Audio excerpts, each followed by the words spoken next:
that is. happening? Well, because people buy off of something that they like can see would work themselves. Does that make sense?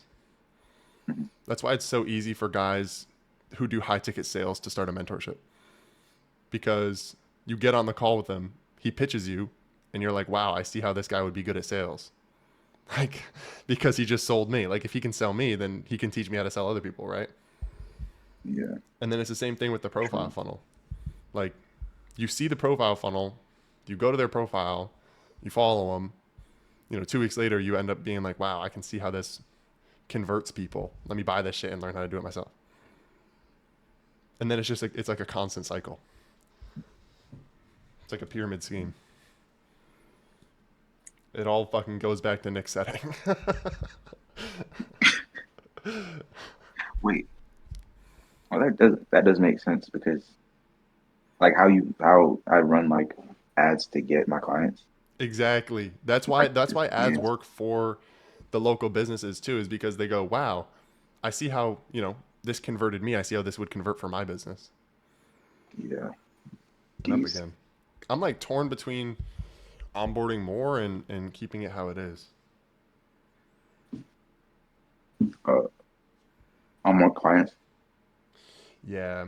I just want to do whatever has the most leverage. Because like right now it's honestly just me and Audrey pretty much handle everything. So like Hmm. you can do a lot with a small team, like a tight team of people who like know how to do everything. Does that make sense? Yeah, Like when you're outsourcing for one specific task, like say I wanted a DM setter or something like that person can only do that one thing. So when there's 100 yeah, things that sure. you have to do to operate in a business, outsourcing can become a headache.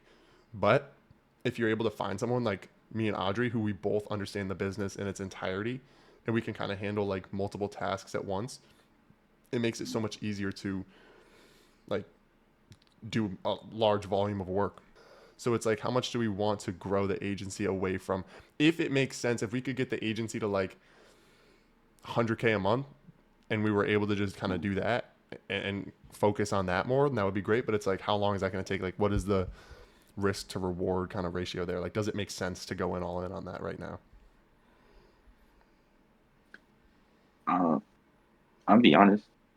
The consulting thing, I feel like you can go like way further Bro, that's what I'm than the thinking. agency. I Yeah. think so too. It's just the only worry with, here's been my biggest worry. I feel like I could do so much.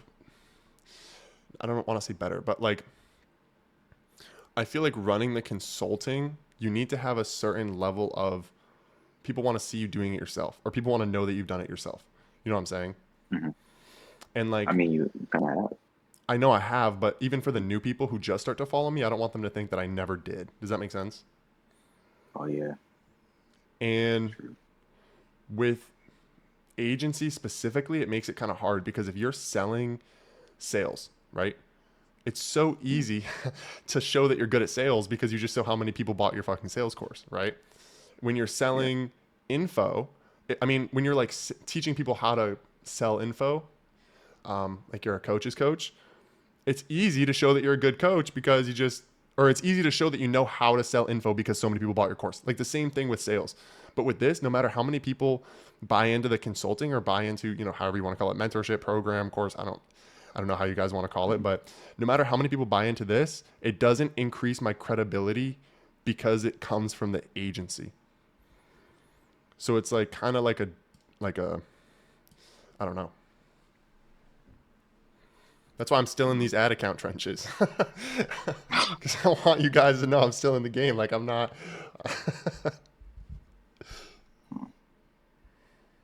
Wouldn't like I guess more case studies from us kind of like help that.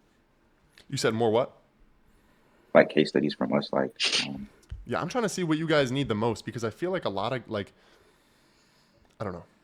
I don't know what the biggest gap is that people might be facing because some of you guys, I'll talk to you and it'll be like, yeah, I signed fucking 5 people. Like I just didn't tell you, and I was like, all right, like good job, like great, like that's good to hear. And then some guys, I'll check in and I feel like I'm doing something wrong, and I'm like, fuck, like what do you guys need from me in order to break whatever barrier you're at right now? Um, You got to answer on the spot, but totally, like, if you guys feel like you're hitting a wall right now, or like you haven't made progress in X amount of time that you feel like you should have, like, message me. I feel like that still all comes down to the person.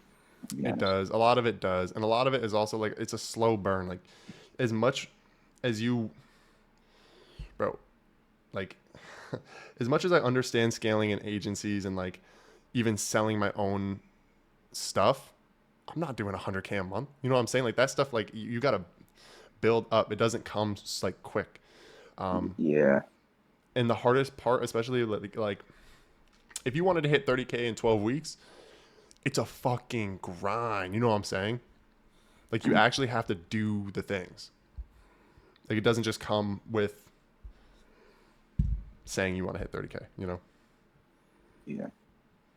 That's how it was with when I was doing ecom.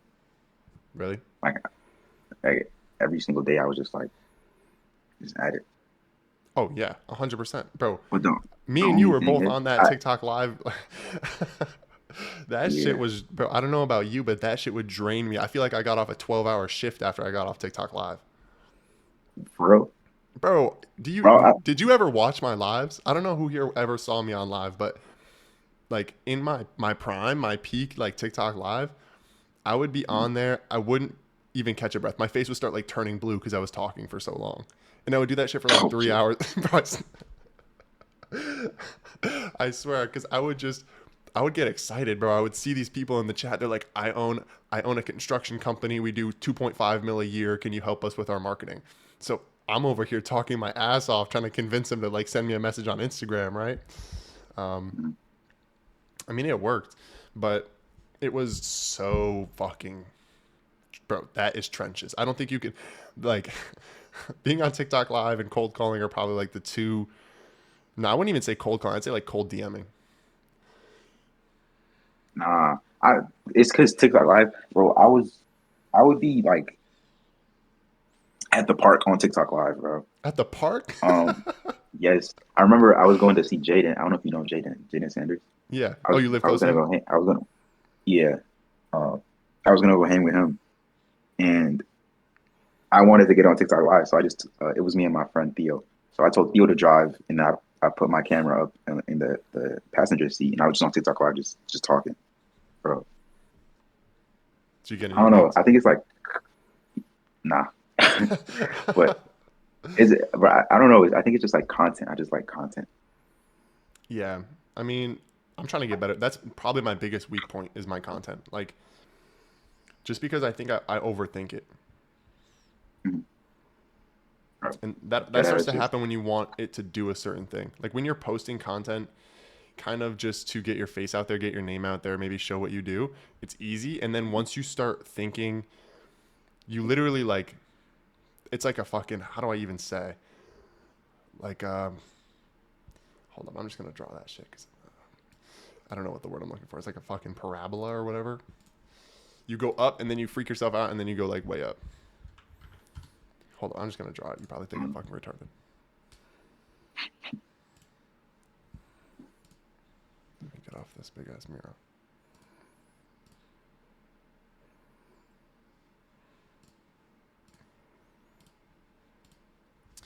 Like when you start with the content, you start posting like this and you're like, oh wow, my page is growing, like la la la la la. Like let me start thinking about who my target audience is and what kind of angles I should do. And you know, if I want all right, angles. Um fuck me, dude. I just run ads, bro. um and then once you start thinking about all that shit and you're like I want them to convert, like I want to be able to monetize what I have right now, you're going to go like this, dude. And then you're going yeah, to sit here for a while and you're going to be like fuck, why is nothing I'm doing working? And then you realize you were taking it too serious and that like the authenticity is what brought you the growth, and then you're going to go like that. So it's yeah. like I'm not gonna lie. That's definitely what happened to me, really. bro. I used to do like fashion clothing brand content. Like I used to have a clothing brand, Mhm. And like I have 30K on TikTok, right? Hmm. I'm pretty sure like 80% of those are like fashion people, like clothing brand owners. And then that's really why I got into like designing, Hmm. which grew my face even more. And then that's why I started to do ecom because it was so easy for me to get those clients. Yeah. And then when I started posting like the dashboards and stuff like that, my views tanked, bro. I Really. haven't passed 30K since I hit it. Honestly, So like it's content is so hard, right? And it's like for me, bro, I used to post dog shit. I used to just shit post on TikTok. Like I was probably some guy that you saw on your for you page in like 2020 doing some like dumbass fucking trend, right? And that shit would get me so many views and I thought it was so fun, right? I'd be like, "Oh, I just got all these views, like got all these likes, whatever." No one fucking followed me, but my audience was cooked, bro, because I was just followed by a bunch of randoms. The people who did, I had like 2K followers, bro. It took me like 10 months to get 2,000 followers on TikTok. Like I tried to like start a new account because my shit was so cooked. It was bad. And that's why I think my I'm not gonna Instagram lie. is growing so much faster is because like my Instagram followers are actually from what I'm doing, not just random people from like a TikTok trend that I made 4 years ago.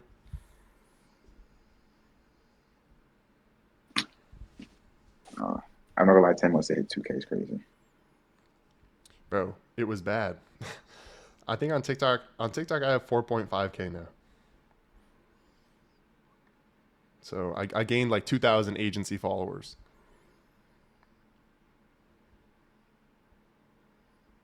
I Got feel like it's a a lot. quick question whenever Yeah, you for get a sure. chance. All right, awesome. So I've been tracking my SMS pretty in depthly, I guess you could say. Hmm. Um, and so this is just from November. Hold on, still loading. I This got that shit first, ass Wi-Fi. oh shit, Oh, you're good. you can see now. Oh, I can see it. Yeah, I can see. Okay, awesome. So this is just from November.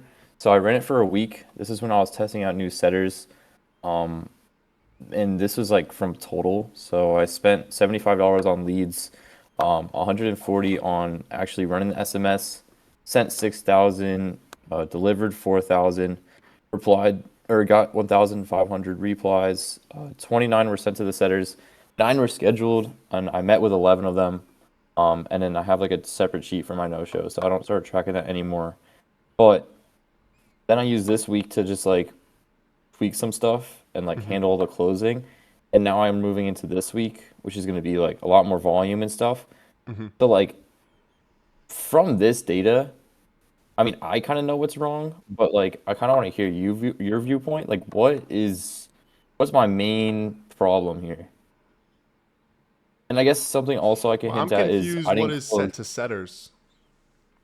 So basically, I'm handling like the SMS, like nurturing them into getting them to a call to agree with that. Hmm. Then once they agree to that, I send them over to my setters, and it's on them to call them up, right? Inquiry them, discovery call, and then send them to me. Why? What do you mean why? Which part Why why? are you? Because you're kind of doing the setting part, are you not? Yeah, I And am, total but replies um 1,500. That's a lot.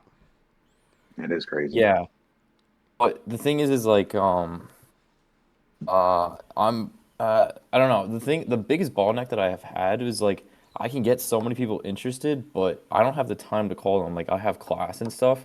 Hmm. So I basically will like nurture them completely and then I'll like have some like time complement like constraints. So then I'm just like, all right, I'll set it to my setter. Hmm. They just kind of pick it up from there. Okay. So you think that that's your biggest? Wait. So what do you think is your biggest bottleneck here? And out of how many of these people were you able to close? Zero.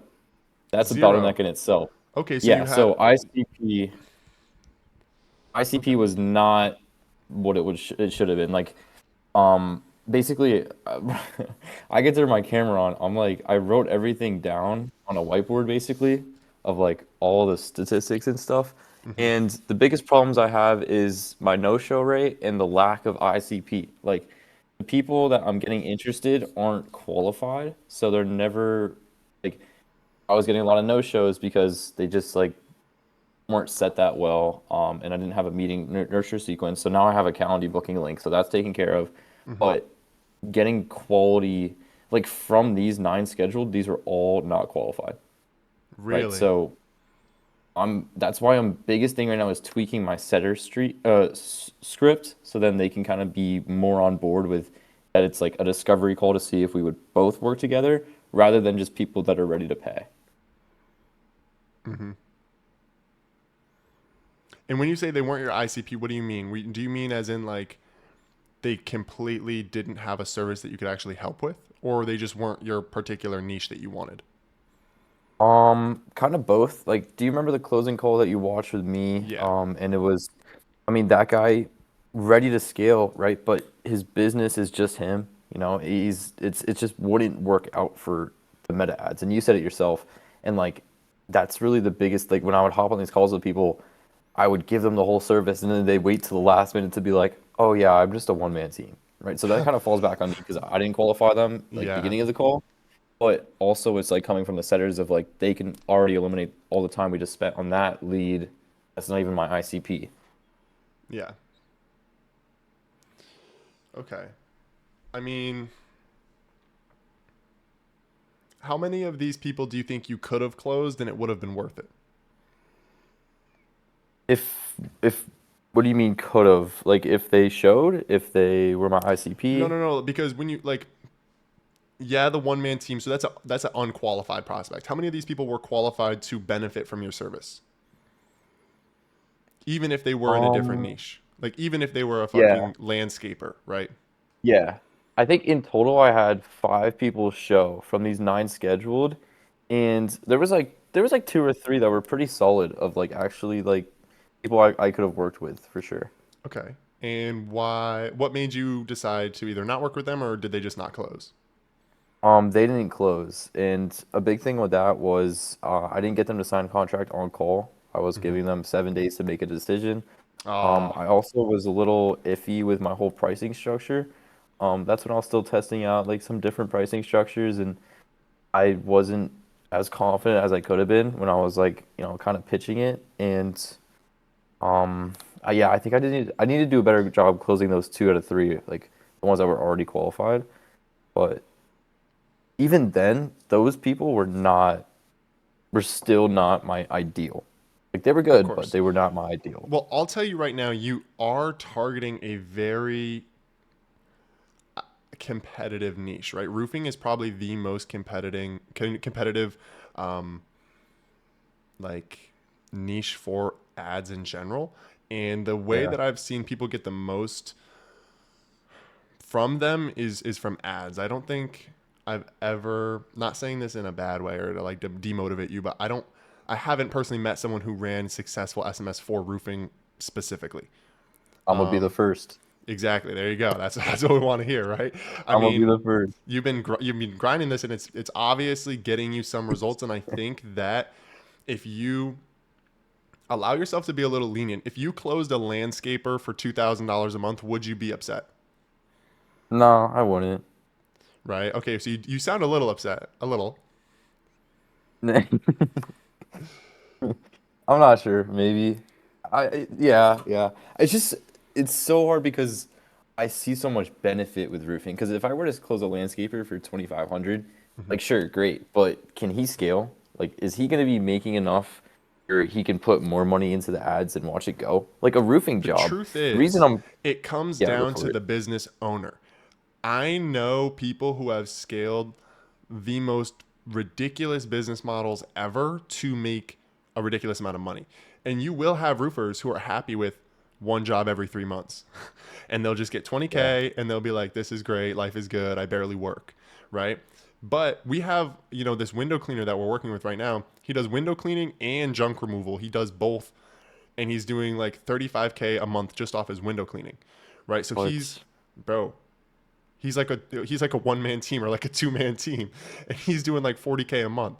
So you can scale anything, right? Window cleaning is one of those things where great service, easily scalable. Same thing with junk removal. Like roofing, it can be scaled, but if you think about it this way, let me play devil's advocate, right?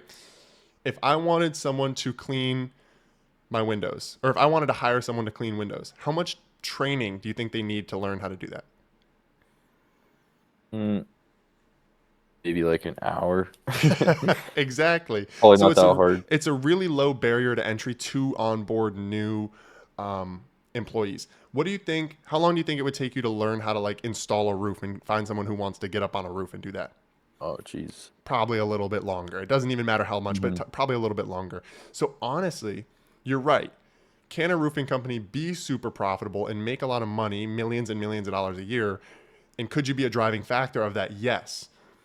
How quickly do you think a roofing company would be able to scale as opposed to Joe Schmo, who literally just needs to hire a 16-year-old, right? And have him go fucking clean some windows. Right. So I think, not saying that your niche is bad, roofing is one of the, obviously best niches that you can do for this. I think you should just like obviously shoot for the moon, but don't be upset if you land on a star kind of thing. Like if you pick up some of these other guys who aren't exactly your ICP, but they're still would benefit from the service, you can get testimonials from them, you can get results. Maybe they have a friend who does roofing and they can refer you.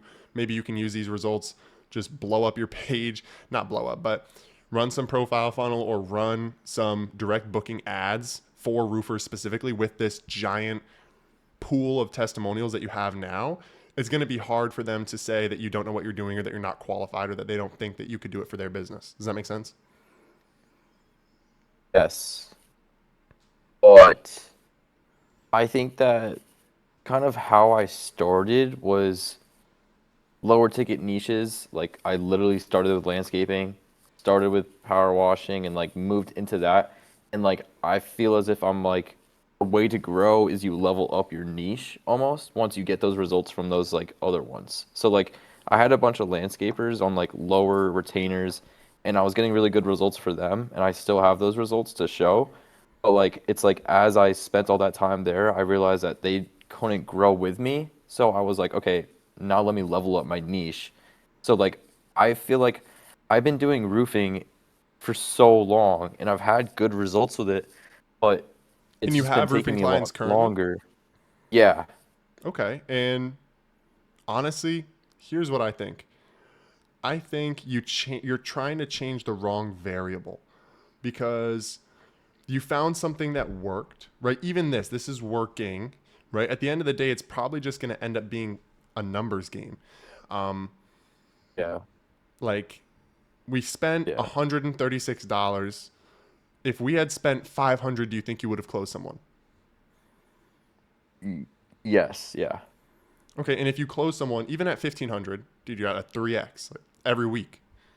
Right. If you could maintain that even just for a month, right? I'm not saying I expect you to have $500 to go throw at this right now, but I'm saying you might be like on the right path right now still. It's Yeah. just not Yeah. at the end goal yet. Like I don't think you're particularly Yes. doing anything wrong. Right. And that's why like I took this week. This is when I first tried out my setters. This is my Hmm. first time ever having setters. I took this week to just see how it would even go. Then I took this week to focus on the closing calls. Like I had Okay. closing calls all on these days and they didn't do great. So now I'm reevaluating my pricing structure, I'm reevaluating my setter script, and I'm reevaluating like my whole handoff process. And now it's like, is this the week that it's like it's all gonna like make sense? Like, do I Probably. think I I mean, you'll probably see some better results this week, and it will yeah. really just come down to like you got to set ICP. some exactly. You got to set some also mental like because here's the thing, you can onboard a client, you can also offboard a client. I think that's something that no one really talks about. You can cut people off. Like I did I've that this weekend actually. exactly. So, say you start the week off and you go, fuck, it's Wednesday and all I'm getting on calls with is junk removal and fucking lawn care. But Hmm. I know they'll pay me 1,500 a month because that's what I'm worth, right? Like people will pay a lot, bro. People will pay a lot. And Yeah. you close two of them just to make sure, okay, fuck, like just want to make sure I can pay my rent this month, right? Yeah. A month down the line, you sign 2 roofing clients for, like I said, even $2,000, 2,500, whatever you want to do, pay per lead, $1,000 per close, kind of thing. And you go, fuck, well, I don't want to deal with these little like landscapers, these little, junk removal guys. Let me just get rid of them. Right. That's totally an option too. It really just comes down to what you want to do and what your actual goal is. If you only want to onboard roofing, then keep doing what you're doing. If you want to get more money in the door, switch it up a little bit. Okay. Yeah. That definitely paints a better picture in my head. Cool. But It's you're like doing Jenga. great, bro. I've never seen someone fucking run SMS and have it fucking get anything. Oh no, I've been at this, dude. This was not overnight. The SMS, you should have seen me like 4 months ago. That's how I feel with these fucking ads, dude. You guys should have seen my ads back in February. They were horrible. Yeah, it's part of it. It's a Thanks, story Josh. for another day. Yeah, of course. Does anyone else have any last questions before I go install my new Ethernet or my fucking router? Get a Starlink, bro. It's so much better. Get a Starlink, you think? Yeah, bro. I think I was that's. looking to get one when I move into my new house. You think so? I thought that was more of like a thing for rural people out in like the middle of nowhere. You could also get one just for like house, like if you have a house, Mhm. and it's only like pretty sure like 120 a month for like super high speed fucking streamer internet. I might have to look into it. Right now, I got fiber optic. I got like one gig or whatever. Type shit. Bro. Everyone good? Yeah. Appreciate y'all for hopping in. Would anyone here? So I'm thinking I might chop some of this up for like a YouTube video. Does anyone have any things that they would not want me to put in, or is everyone cool with that? Nah, I'm good. Or I'm good. All right, appreciate you guys. All right, I'll talk to everyone soon. If you have any questions, just shoot me a DM. All right, bet. Appreciate y'all. Bye bye. Thank you, Josh. Bye bye.